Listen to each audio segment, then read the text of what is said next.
those people? What are you wearing? Why are they here? What are you wearing? Like our anniversary. Our anniversary of what?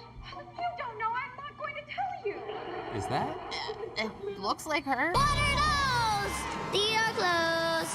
What are those? These are clothes. So WandaVision just ended, and it was really good, I think. I liked it a lot, actually, and I think as a first try at an MCU TV series, they nailed most of it, and I think it's because of how different it is. It really strays away from the normal MCU tropes and gimmicks. I mean, at least in the first few episodes it does. It starts to deteriorate as the show goes on, but I think it achieved what it was going for. It wanted to show the grief Wanda was experiencing with the loss of Vision, and they did it in a very creative way. I love how not only does the set design change with the episodes being in different time periods, but also the directing. The entire first episode is shot just like shows from the 60s were. It's in a 4:3 aspect ratio. It was mainly wide shots with very limited dynamic camera work, and only when reality starts to creep in do those characteristics begin to fade.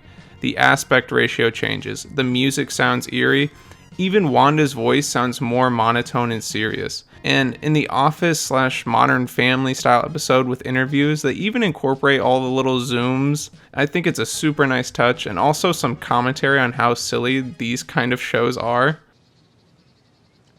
What am I doing here? Sitting, talking to you? When this is absurd. I need to get my wife.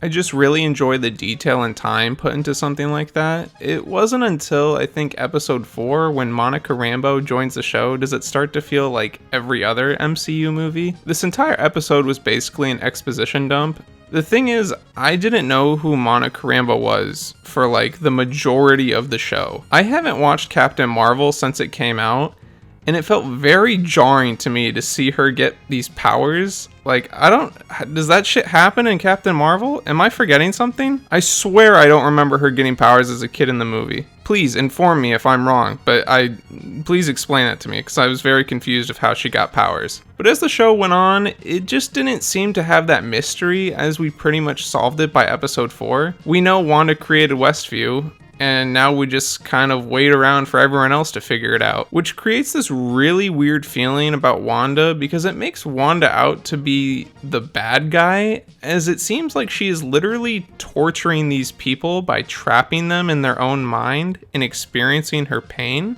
And then at the end of the show, she doesn't even receive any consequences. She just goes and hangs out in a cabin. Like, shit, I want to do that. Wanda basically says, they'll never accept my apology, so what's the use in trying? Like, bitch, the least you can do is say sorry.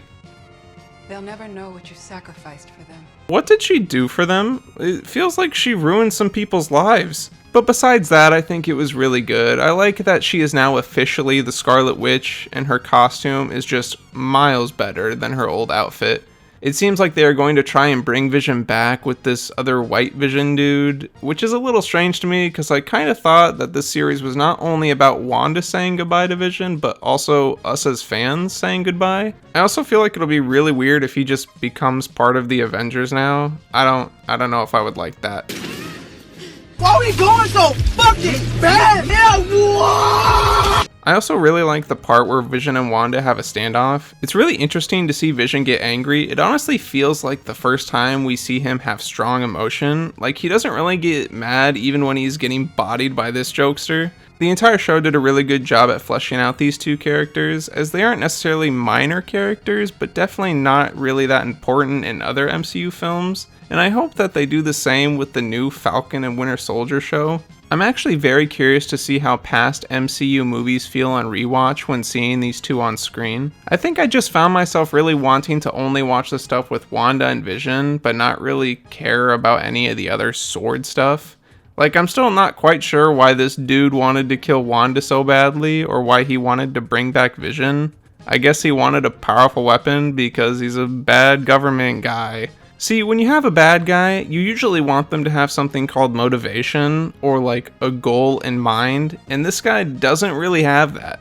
I guess he wants to bring Vision back to life, but for what? Why does he want it so badly? What are his plans once he has this weapon? Agatha has motivations. She wants to learn how Wanda created Westview and take her power because she is also a witch and wants to become more powerful. This guy just wants to kill Wanda for no real reason. Like, what's your fucking plan, dude? He even tries to shoot her in the face as a last-ditch effort. But why? Like, she's an Avenger, dude. You just can't kill one of them and get away with it. That's not how it works. Jimmy Woo, the guy from Ant-Man and the Wasp, is fine. I guess, I mean, I like Magic too, so that's cool. Darcy's in this too, and I mean, she's fine. I mean, I thought she was cool. The entire subplot about Sword and Monica could be removed entirely, and it wouldn't change the story at all. They didn't really do much to influence Wanda to release her hold on the people. It was Agatha that drove her to realize what she is and how to fix it.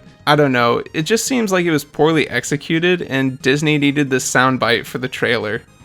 So you're saying the universe created a sitcom starring 2 Avengers?